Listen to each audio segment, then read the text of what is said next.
Shalom Kafrim, sahabat dan Bapak Ibu Saudara sekalian yang kekasih di dalam nama Adonai Yeshua HaMashiach.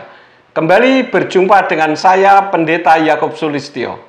Menindaklanjuti video terdahulu saya yang berjudul Kristen selalu kalah tetapi ngotot. Banyak sekali pertanyaan yang masuk ke WA saya. Yang terbanyak pertanyaannya, di mana letak kekalahannya?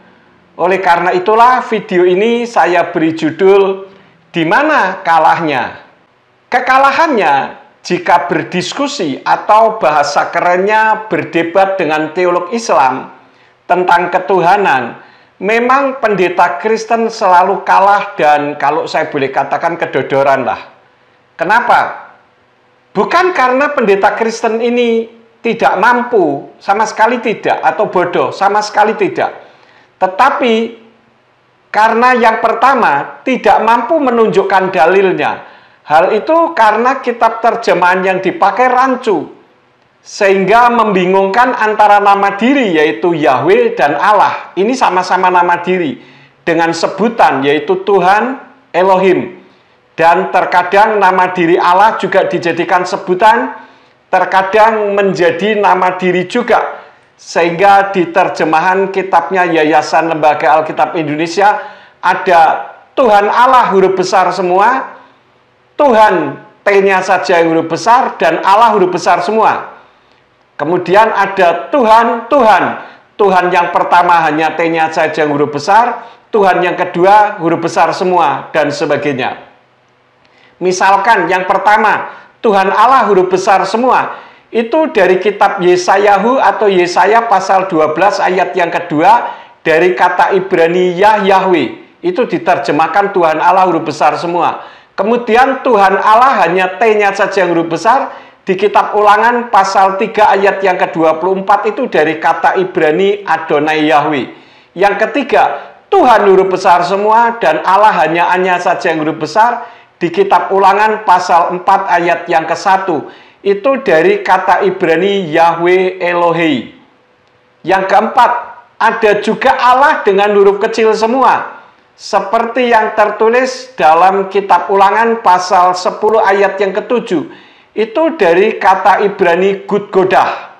Yang kelima, ada juga Tuhan dengan huruf kecil semua, seperti yang tertulis dalam kitab Ulangan pasal 10 ayat yang ke-7. Itu dari kata Ibrani Gudgodah juga.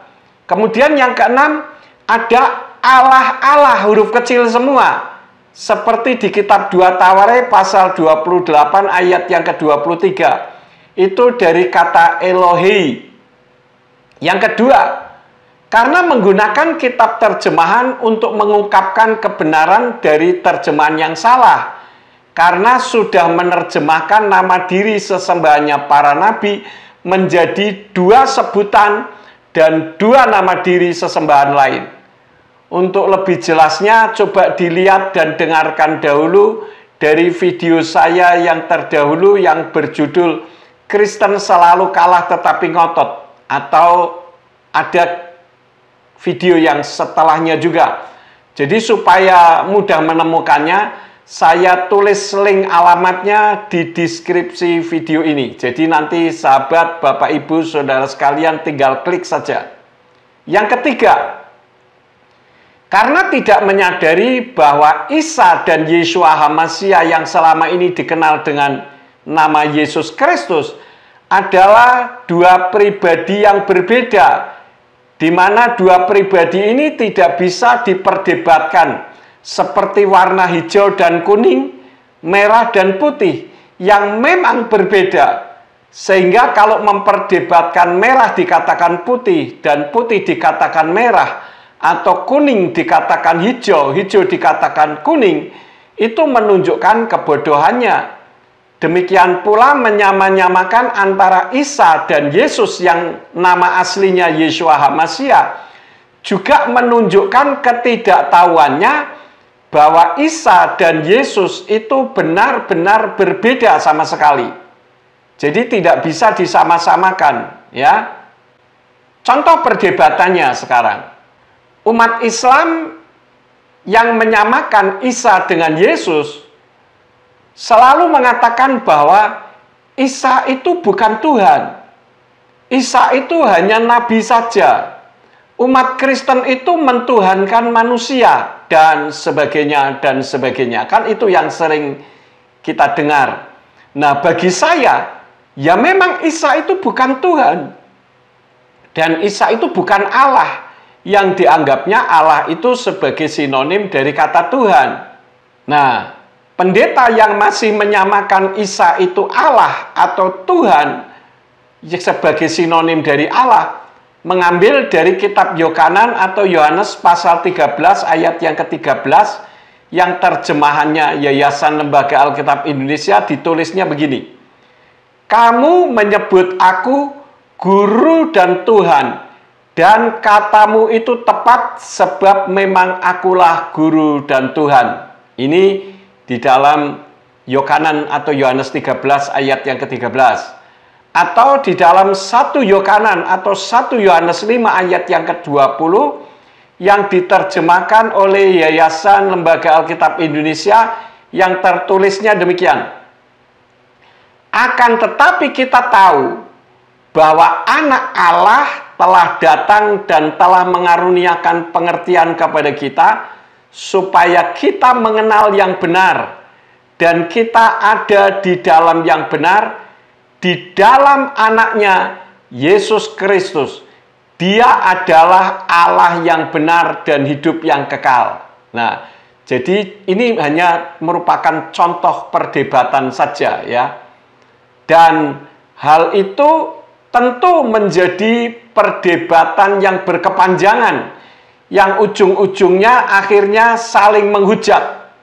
Padahal jika Kristullah, yaitu Kristen penyembah Allah, menyadari bahwa antara Isa dan Yesus yang nama aslinya Yeshua itu beda pribadi, tentu tidak perlu dibanding-bandingkan, disanding-sandingkan, atau disama-samakan. Sehingga memang benar-benar tidak bisa diperdebatkan dan tidak bisa disama-samakan. Isa memang bukan Allah dan hanya nabi saja. Jika Isa itu Allah, berarti umat Kristen itu mentuhankan manusia. Itu syirik. Saya sih setuju-setuju saja dan tidak ada masalah. Karena tertulis dalam Al-Quran memang begitu. Jika mentuhankan manusia, itu syirik. Jadi umat Kristen itu tidak mentuhankan manusia. Hal itu karena Yeshua HaMashiach yang selama ini dikenal dengan nama Yesus Kristus, dalam kitab Nasrani berbahasa Ibrani, memang Tuhan dan bukan Allah yang adalah nama sesembahan lain. Meskipun dalam kitab Yohanan atau Yohanes 13 ayat yang ke-13 dalam bahasa Ibrani ditulis Adon atau Tuan. Karena orang Yahudi menyebut Yahweh juga Adon atau Tuan. Nah, untuk lebih jelasnya, kitab Yohanan pasal 13 ayat yang ke-13 berbunyi demikian. Atem korim li rabi wa adon wa kaitaf tem likro liken ki anihu, yang jika diterjemahkan akan berbunyi, kamu memanggil aku guru dan Tuhan, dan kamu berkata benar, sebab akulah dia. Di sini kata Ibrani Adon yang bisa diterjemahkan Tuhan, tetapi diterjemahkan dengan kata Tuhan.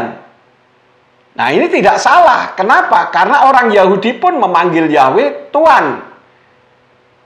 Adon, ya. Contoh orang Yahudi memanggil Yahweh dengan Adon tercatat di banyak kitab, ayat-ayatnya banyak sekali.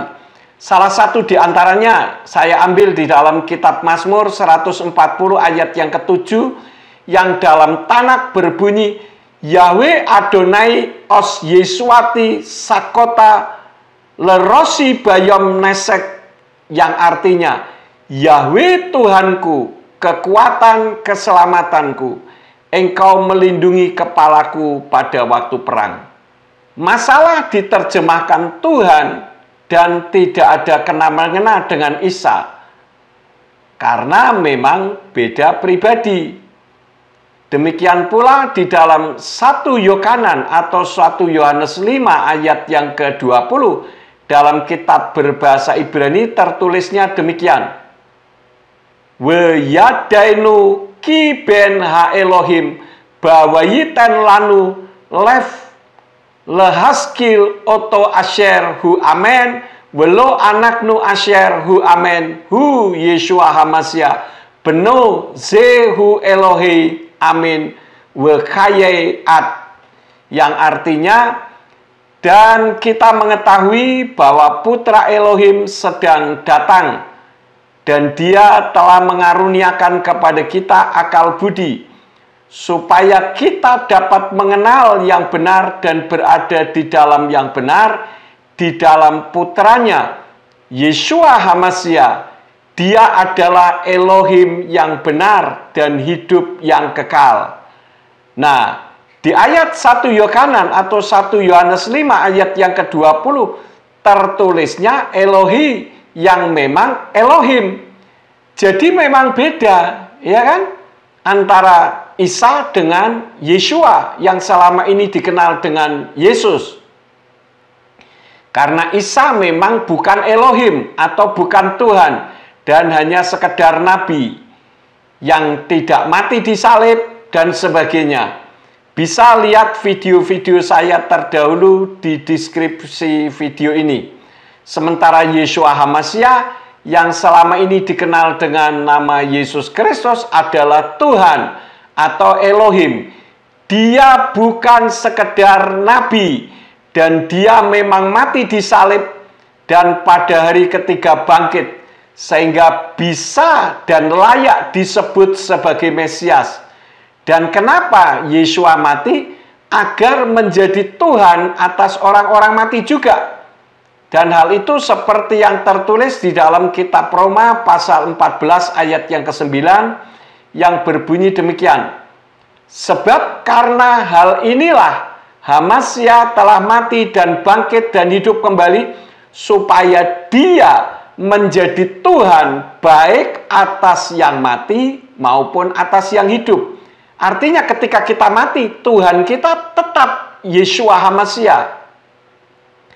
Nah, jadi khususnya untuk umat Kristen, tidak usahlah dan jangan berdebat lagi dengan teolog Islam dengan menggunakan Allah, karena pasti kalah dan kedodoran. Karena Yeshua Hamasya itu memang bukan Allah, melainkan Yahweh sang pencipta langit dan bumi yang mengasihi manusia hingga rela turun ke bumi dalam wujud seperti manusia.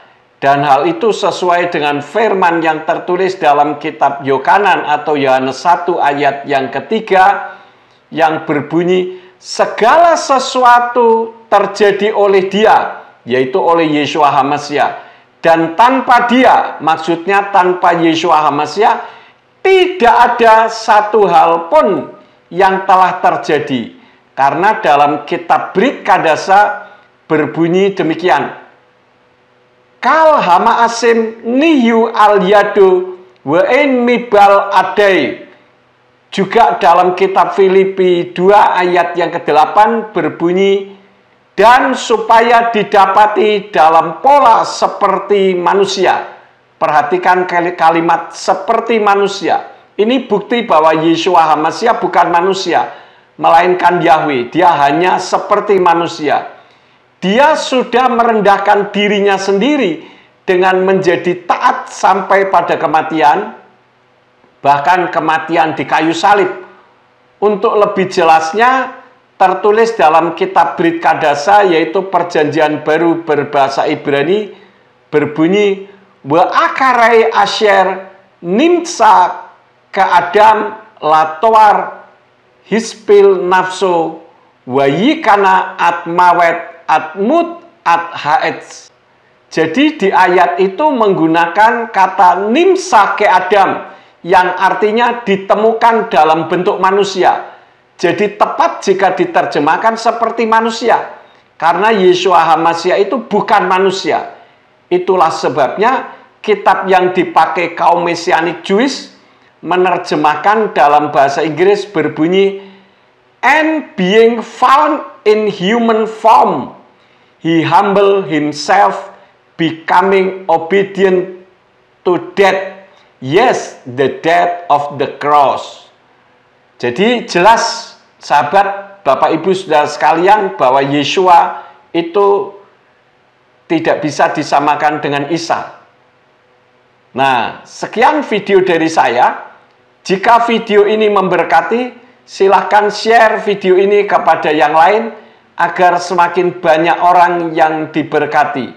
Dan silahkan komen yang sopan tentunya, dan jadilah berkat bagi sesama di negara Kesatuan Republik Indonesia yang kita cintai ini. Bhinneka Tunggal Ika, meskipun kita berbeda-beda, tapi kita tidak saling menghujat kepercayaan lain. Kita boleh berbeda, tetapi kita menjadi saudara sebangsa dan setanah air. Haleluya! Jayalah negaraku, bangkitlah negeriku, NKRI harga mati. Bapa Yahweh di dalam nama Yeshua HaMashiach dan Ruach HaKodes menyertai dan memberkati kita semuanya. Amin.